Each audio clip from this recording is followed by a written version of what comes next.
I want to make it very clear that we're not left-wing twitty artists, yes. We're very interested in things that people discriminate against. We like to support lost causes and succeed. Do you think that's because of where you live and work? Is it the East End, or is it something else that comes No, from I think you? because we became outsiders. I really believe that. Because at the beginning, what I call the first year of art, we wanted to be part of it, no? And we were rejected in a big way. And after that, we never went near to them.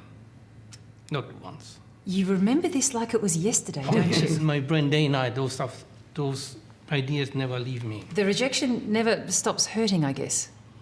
No, I think I it's think very it was good. very good, the rejection, because they can never touch us again. What would have happened if they'd have accepted us and given us part-time teaching jobs in a free studio? Can you imagine? It would be the death of us. We'd be like all the other art school teachers, daft. You would, yes, living in some miserable part of Yeah. outer borough of London. Living in Hampstead or something. Or Mallorca. Yeah. Going to the ballet in the evenings. Doesn't sound too bad. I never went to the Horrific to ballet. me. You say you have no friends, you don't cultivate friends, and you keep to yourselves. Does that get difficult sometimes? No. That's one of the great privileges we have, in fact. Great Fantastic. freedom. Total freedom to be whatever we want. We're not socially obliged in any way. We have a small circle of friends that we can count on when we need, but they know that we need our total freedom.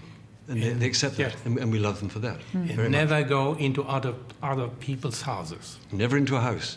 Very big rule. You say you're free, but it sounds to me terribly prescriptive. That gives us the freedom. It means our heads are completely empty to do what we really want with it, yeah? Instead of worrying about whether we're going to go to a sherry party or invite someone for sherry. For the important things, we want to be free.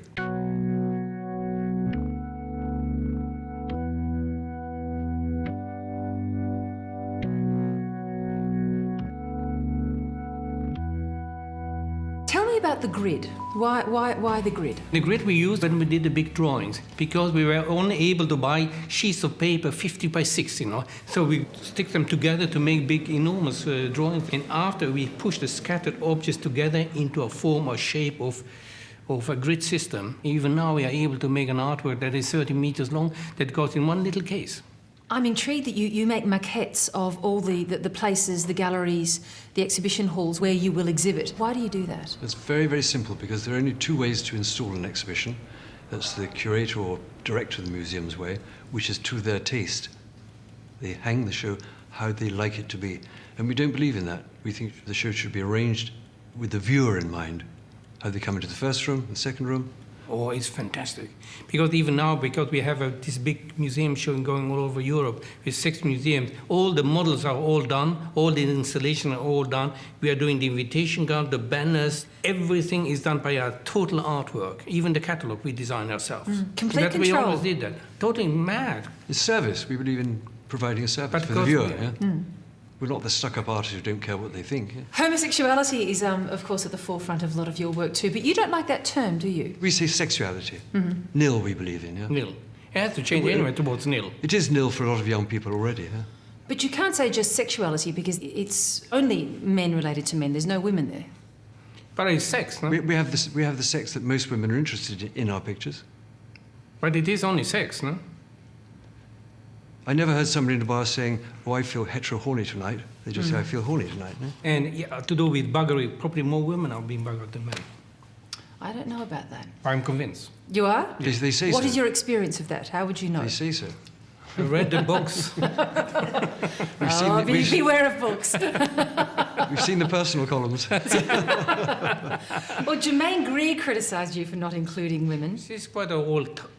I don't understand what she was talking about.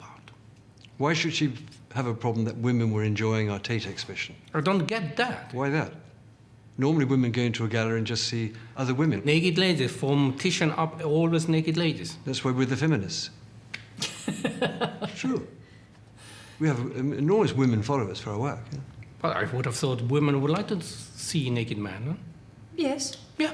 That's true. Women had no problem with the picture Bumholes from the naked ship pictures. Men did. Men had a problem.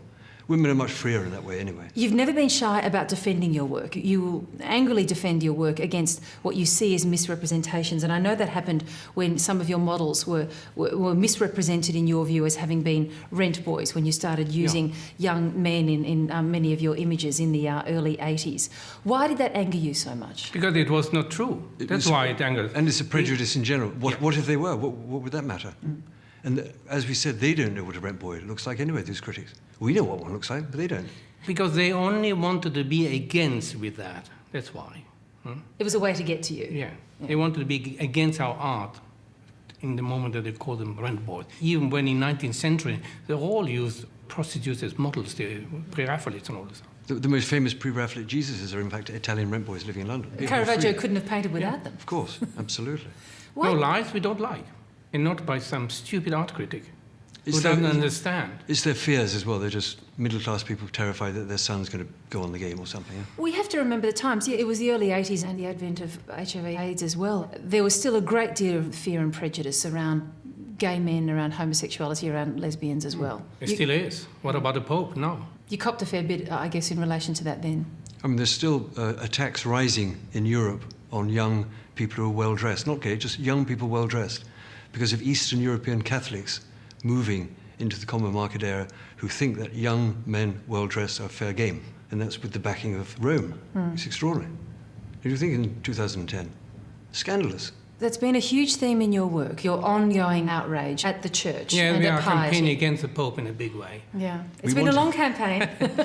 And we want We want because him taken to The Hague alongside yes. Milosevic. When you started to create works that made crosses but that used sexual imagery or shit, were they works of anger? Were they works that were angry at piety and at religion? Angry, but I think they're also exploring together with the viewer our thoughts and feelings about that. Yeah? We don't know more than the viewer about that. We think that we're going hand in hand down the road with the viewer, thinking and feeling about what do we think about a shit cross? What did we think about all the diamond ones, the gold ones, the ivory ones? We saw a program about Falaraki, this Mediterranean playground where everyone gets drunk and has to be taken